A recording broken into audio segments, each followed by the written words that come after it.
One more time to your left.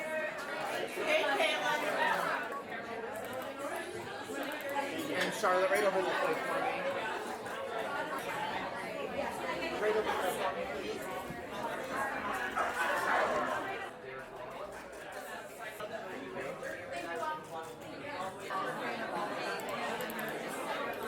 One left here. One more time right here. Sure.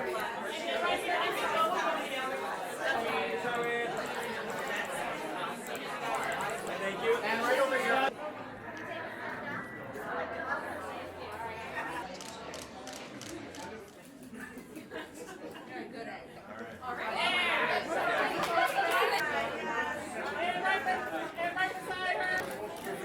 Thank you.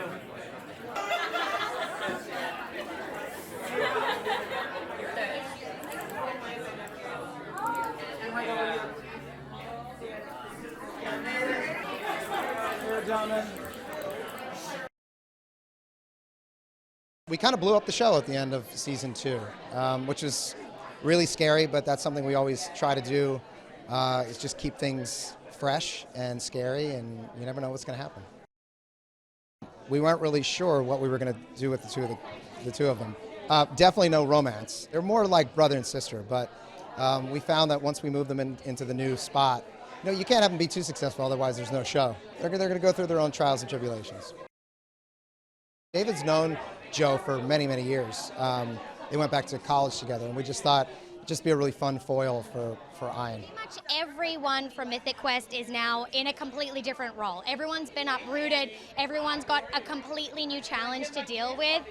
The chaos is still the same, but we're finding every character in a completely different position.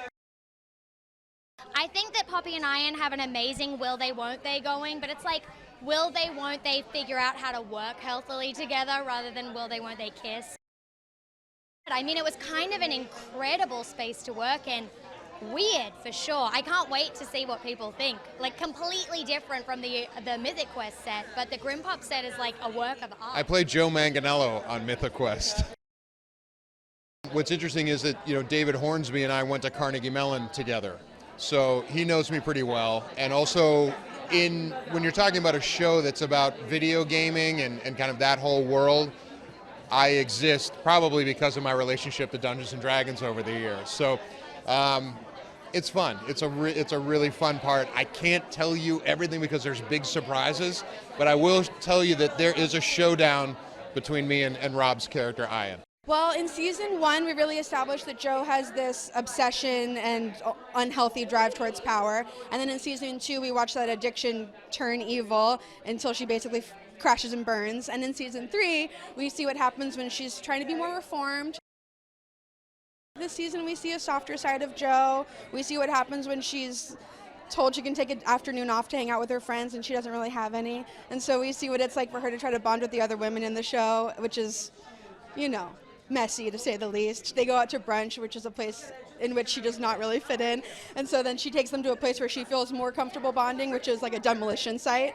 And that was a really, really fun episode to shoot. I love the fact that she's kind of like these extremes. There's nothing about her that's in the middle, a gray area. It's like she's either this sweet kind of like schoolgirl or just like a raging monster. What I really love about this season is Dana's really coming into her own and kind of betting on herself a little bit. She was set up to be this kind, innocent, sweet, unassuming character, but she's also a boss.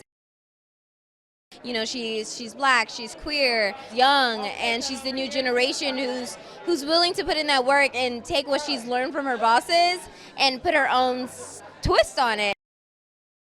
She's the best of both worlds between Ian and Poppy. She can do it all. At the end of season 2, Poppy and Ian left Mythic Quest, which is a pretty big move to have the two main characters leave the name of the show. But we decided that we wanted to give ourselves a challenge for season 3, so we decided they were going to venture out and do their own game. And so what's new is that you're going to see for the first time Poppy coming in her own, working on her own game instead of working on Ian's game, and their new dynamics in their new office where it's just the two of them starting all over again. It's pretty exciting. I play young Ian. I play young Poppy. I had to do like an Australian accent, so on my dialect lesson she came on, she kind of helped me with like some mannerisms, so that was good. I have to like show how he was really like, how it was like childhood trauma from his dad not being there, not loving him. It goes a lot deeper into the character's backstory, so I think they should definitely be excited for it. Season 3, how do we get here? I don't know. They just keep bringing us back. We have a show about a workplace comedy set in the video game space, which there's just not another show, I think, that tackles that area, and it seems like a show that generates specific stories, but also universal stories. So this season, David's on his own. He was boned last season by Ian and Poppy, and this year he's no longer under their thumb, and he's thriving. We meet him back in the top of the 3rd season. He's thriving. So we get to see some of the new scenarios he steps into, including a movie that they're making of the video game, and he's going to be the EP. So he's excited to shove it in Ian's face. David is used to dealing with huge egos, usually Ian and Poppy's, but now it's Ian and Joe Manganiello's for this season. Which together, both Rob and Joe, really, they just would go off script in some sort of aggro bro improvs that were a little too eerily natural. It was a lot of fun to watch. I played Brad Bakshi. He is mischievous. He's, I guess, the villain in the office. I actually consider him the hero. He is the head of monetization in season 1. Season 2, he has a little bit of a slide into evil, ends up in prison, but he did it for street cred, and now he's back out. He is returning to Mythic Quest. He's on a redemption tour. He's now the janitor, and he's had time to plot.